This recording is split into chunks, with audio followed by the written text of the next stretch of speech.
week runs from Monday through Friday. Today, our awareness will center on watches and warnings and how to be prepared.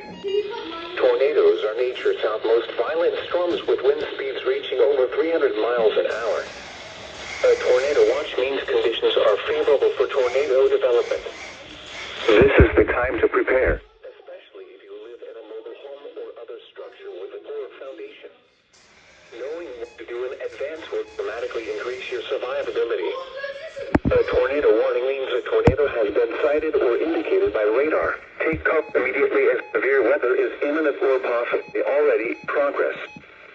Being prepared and knowing what to do in case of a tornado can save your life. Some tornado safety rules are: in schools, hospitals, shopping centers, and other public places, seek shelter in designated areas. At home, go to the basement or an interior hallway on the lowest level and stay away from windows.